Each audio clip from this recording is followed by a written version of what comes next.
Welcome to Let the Quran Speak. Many of us, Muslims and non-Muslims alike, have been taught a simplistic view of Islam, that Islam is all about do's and don'ts and God's reward and punishment.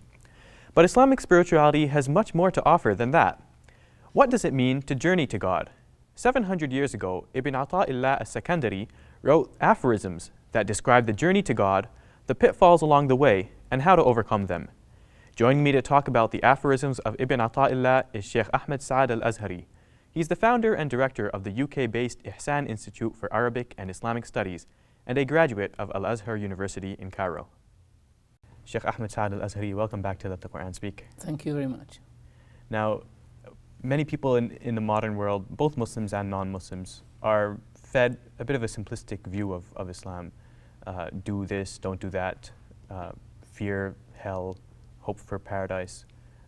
But it seems that in the Islamic tradition there's something a lot deeper than that, and the hikam of Ibn Ata'illah are one example of that. You've taught the hikam many times. What do you think it has to offer to the modern world? Well, in Islam, Islam believes that man is made of body, heart and soul. And for his well-being to be completed and to be perfected, he has to look after the well-being of his body, and most of us look after the well-being of our body.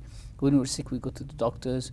When we're overweight, we tend to reduce our weight. We look after our bodies quite well. We got also to look after the well-being of our heart, and I don't mean by the heart this machine that pumps blood all over the body, but I mean the spiritual heart, feelings, emotions, characteristics like anger and other things, and we got also to look at the well-being of our soul. If we're sick in terms of our body, we will go to doctors and people who can treat us physically. But if we're sick in the heart or if we're sick in the soul, we got to look for medication. And this is here comes the role of Islamic spirituality. Islamic spirituality gives us prescriptions and gives us long-term courses of medication that deal and heal the maladies and the diseases and the problems of the heart and the soul. One of the prescriptions and one of the courses of action is recorded in what we know as the hikam or the wisdoms of Ibn Ata'illah as-Sakandari. Ibn Ata'illah as-Sakandari is the 7th and 8th century Hijri century scholar. He was born around 658 and he died in 709 after the immigration of the Prophet, peace and blessings be upon him. He started as a jurist, Maliki jurist, in the northern Egyptian city of Alexandria on the Mediterranean, and he took the path of spirituality under the tutelage and the supervision of his teacher Abu al-Abbas al-Mursi, who was a prominent figure of Islamic spirituality at that time. Anyway, Ibn Ata'illah as-Sakandari moved later on to Cairo. He settled there, he was teaching, and he had a kind of a regular gatherings of knowledge and Islamic spirituality, and he summarized his experience, his observations, and his teachings in different books. The most prominent and important of them is the wisdoms of Ibn Ata'illah as-Sakandari, which is more than 260 statements or short paragraphs, talk about different themes that relate to the heart, that relate to the spirit, that relate to understanding life in general. The value of the wisdoms of Ibn Ata'illah as-Sakandari is that it gives us another perspective in our journey in this life, whether it is a spiritual journey or it's even a physical journey. It corrects our understanding of things. Now you talk about a journey, and that might be a strange concept to some people. Many people think this life, even if they're religious people, they think we worship God and then we do good in this world, and that's what religion is about. But it seems like people like Ibn Ata'illah talked a lot about a journey to God. Can you tell us what is that about? Well, we believe that none of us is a permanent residence in this life. All of us have come and we will leave this life at a certain point. In between the point of your birth and the point of your death, there you have 60 years, 40 years, 50 years, whatever be the period you have, the lifespan you have, you got to make it productive.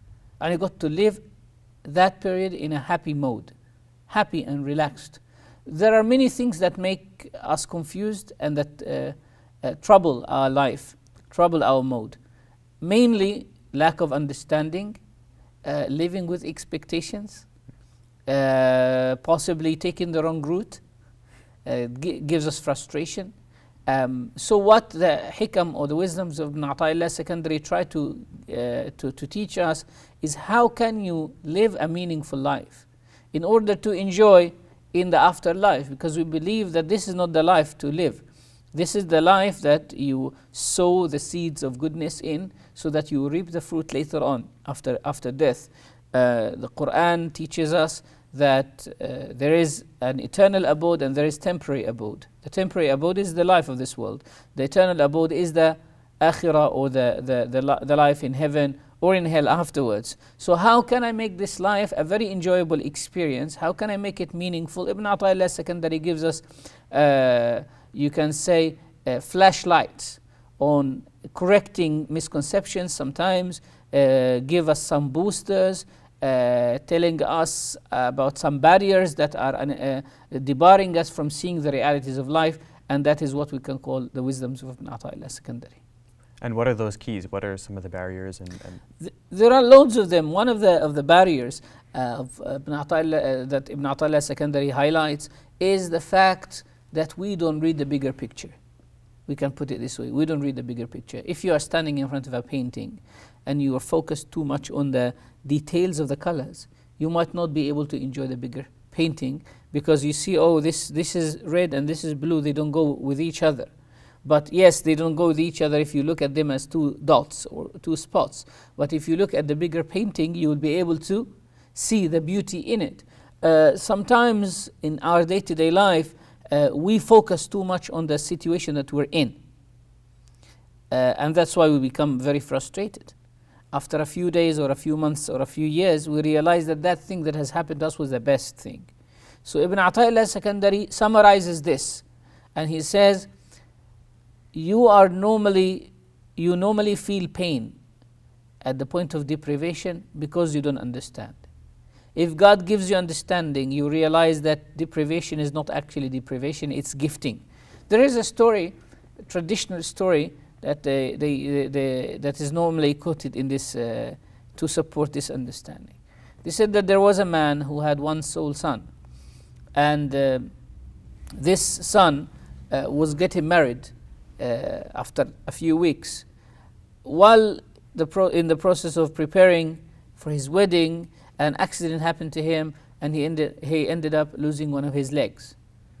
And obviously the bride didn't like that, and the whole wedding plan was terminated.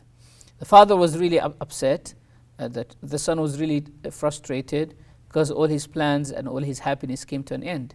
A few years later, there was a big war in the region, and they forced every single young man to go to join the army and fight and defend the country. But when they came to this young man who actually fit the criteria, they realized that he has a kind of a disability. They excused him from joining the army because he is not fit for joining the army. So his father, at that point, he realized that yes, his son lost one of his limbs, but it has saved his whole life, because he was the sole son of his father. So if we can imagine that at that point, and I can give you another example, if you miss a train, or you miss a flight, or you miss something in your life, you become a little bit frustrated at that point. But later on, when you realize that something has gone wrong with this train, or something bad has happened, or you caught something that is better, you say to yourself, thanks God that I missed it. That was the best thing that has happened to me in my life. Sometimes some of our plans fail at a certain point, but then later on, when we realize that this failure was not actually a failure, it was the best thing that has happened to me. So we become happy, but after some time. So what Ibn Ata'illah Secondary wants to do with this wisdom is save you from the frustration that you feel at the point of failure. He says to you, if this has happened to you before, you should be smart enough not to be frustrated again and again. Don't fall into the same mistake again. Don't be frustrated, because you know that yes, you have a plan, or you have plans, but there is a bigger plan, that is the plan of God. Now, the opposite is also true, that something that seems like a really great blessing could also be A curse. A curse in disguise. So, does he also talk about that side of things? Yes, he basically tries to kind of free or liberate us from attachment to states. In our life, we have different states. And the Quran, actually, this is a very essential concept in the Quran. The Quran itself says, don't be too sad to the level of frustration, and don't be too happy to the level of arrogance. Don't trust anything that you have, because it has come to you and it will go to someone else afterwards. In this life, we don't own anything in reality. Even our own homes, we have them for a period of time. A real owner of something is someone who is sure that his ownership will not go, that what he has in the property that he has will never go to someone else. But as long as it has come to you from someone else and it will be with you for a short period of time, you can say you are on a lease, and that lease is your lifetime. So attachment to states or to actions or to anything that we own makes us slaves of what we are, the state that we're in. So if you're very happy, you lose your mind, you think that this good thing that has happened to you will never change, makes you attach yourself to it. Become very, we can say, become a slave, spiritually a slave to that. And what happens after a period of time? When you lose it, when you miss it, you become very frustrated. To save you from that, we got to tell you from the very beginning, don't attach yourself too much to it, because it is with you at the moment and it will not be with you later on. One thing that I find is probably a little difficult to understand at first is attachment to actions that Ibn Ata'illah talks about. Don't be too, happy or in despair when you do something, you find yourself doing something very, very good or something very bad. Normally, that's what we measure our success by. We did something good or we failed. What's wrong with being concerned with our actions? It's deeper than just being attached to the temporary action that you're doing. Understanding the nature of human beings.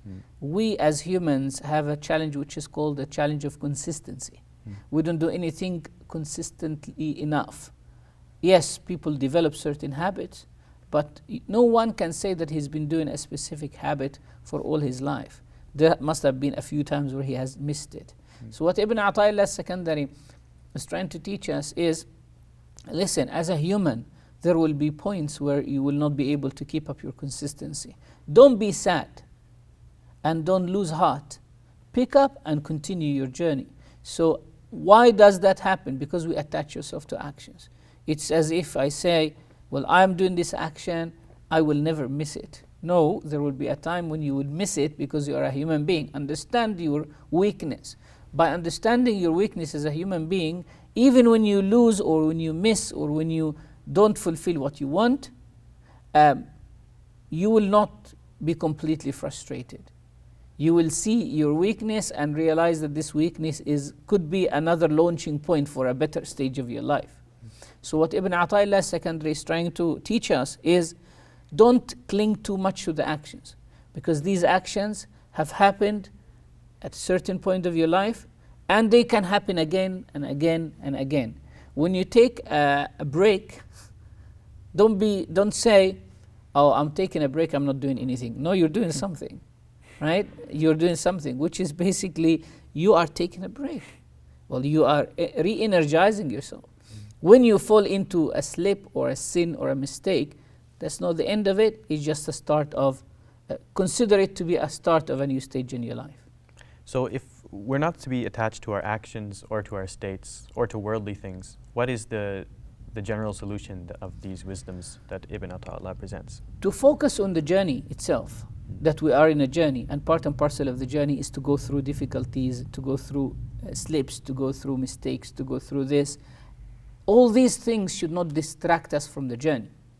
If you're supposed to catch a train on time and it just happened that you fell down, right, and you injured your knee, you stand up and continue running to catch the train. You wouldn't say, oh, you know what, let me let me do something about this wound, or let me do something about this scratched, or my trousers have been torn, so let me fix my trousers. You just continue. Once you are in the train, then you start thinking about it. Sometimes it even happens that we injure ourselves, and because we're so busy with what we're doing, we don't feel the wound until later on when we go to bed and we're resting. So what Ibn Ata'illah Secondary is telling us, continue your journey and don't let anything stop you, whether it could be a good thing or a bad thing. And this lifelong journey, is the destination in the hereafter, or what is the destination ultimately? The destination differs according to what faith a person comes from. So for a Muslim, the destination is the hereafter. The destination is what we can call being united or with God in a metaphorical sense, coming to the hereafter and realizing that life has become very, very meaningful. For a person who does not believe in Islam or doesn't profess Islam as a faith, it could be making his life less troubling, making his life more meaningful, making his life less with less pressure, going through life with less pressure, leading a healthy life spiritually and physically. Okay, there's so much more that we would like to say about Islamic spirituality, and we hope to have you back on the show to teach us more of the wisdoms of Ibn Ata'illah and other spiritual masters of Islam. Thank you very much for joining us. Thank you very much for hosting me.